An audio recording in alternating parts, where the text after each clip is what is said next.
دوستو، آج ہم اسلامک ہسٹری کے بارے میں جانیں گے، جس کے متعلق سب سے پہلے ہم حضور صلی اللہ علیہ وآلہ وسلم کی زندگی کے مفصل حالات کا جائزہ لیں گے۔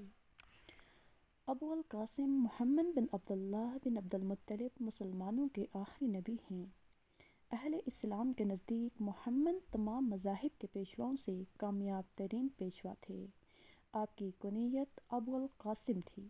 مسلمانوں کے عقیدہ کے مطابق حضرت محمد صلی اللہ علیہ وآلہ وسلم اللہ کی طرف سے انسانیت کی جانب بھیجے جانے والے انبیاء کرام کے سلسلے کے آخری نبی ہیں، جن کو اللہ نے اپنے دین کی درست شکل انسانوں کی جانب آخری بار پہنچانے کے لیے دنیا میں بھیجا۔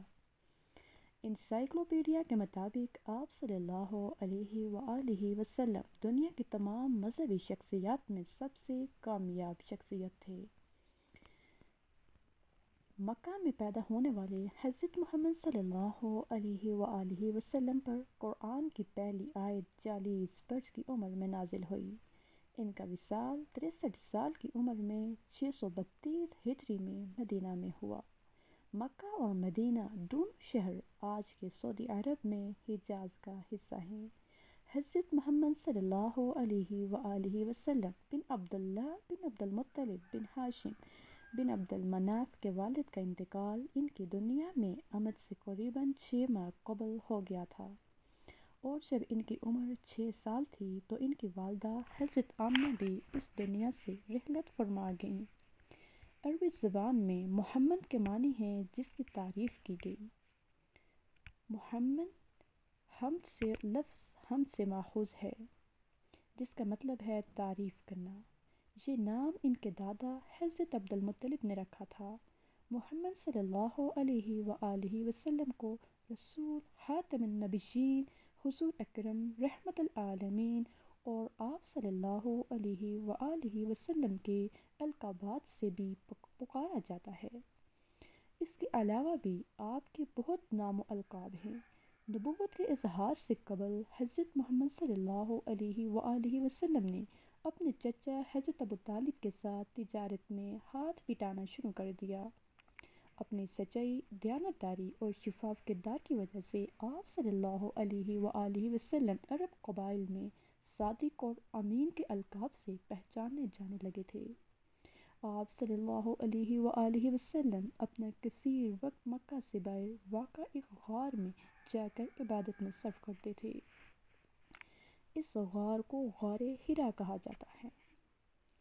یہاں پر 610 ہجری میں ایک روز حضرت جبرائیل علیہ السلام ظاہر ہوئے اور محمد صلی اللہ علیہ وآلہ وسلم کو اللہ کا پیغام دیا۔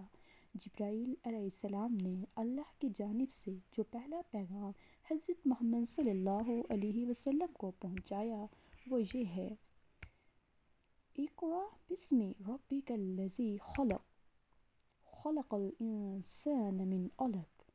ترجمہ ہے: پڑھو اے نبی اپنے رب کا نام لے کر جس نے پیدا کیا انسان کو خون کے لوتھڑے سے، یعنی جمے ہوئے خون سے، خون کے قطرے سے۔ یہ ابتدائی آیات بعد میں قرآن کا حصہ بنیں۔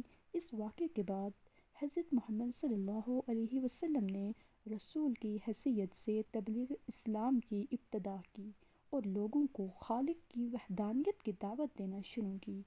انہوں نے لوگوں کو روز قیامت کی فکر کرنے کی تعلیم دی کہ جب تمام مخلوق اپنے اعمال کا حساب دینے کے لیے خالق کے سامنے ہوگی۔ اپنی مختصر مدت تبلیغ کے دوران میں انہوں نے پورے جزیرہ نما عرب میں اسلام کو ایک مضبوط دین بنا دیا، اسلامی ریاست قائم کی اور عرب میں اتحاد پیدا کیا،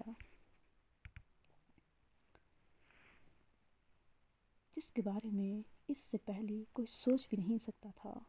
آپ صلی اللہ علیہ وآلہ وسلم کی محبت مسلمانوں کے ایمان کا حصہ ہے، اور قرآن کے مطابق کوئی مسلمان ہو ہی نہیں سکتا جب تک وہ ان کو اپنی جان و مال اور پسندیدہ چیزوں پر فوقیت نہ دے۔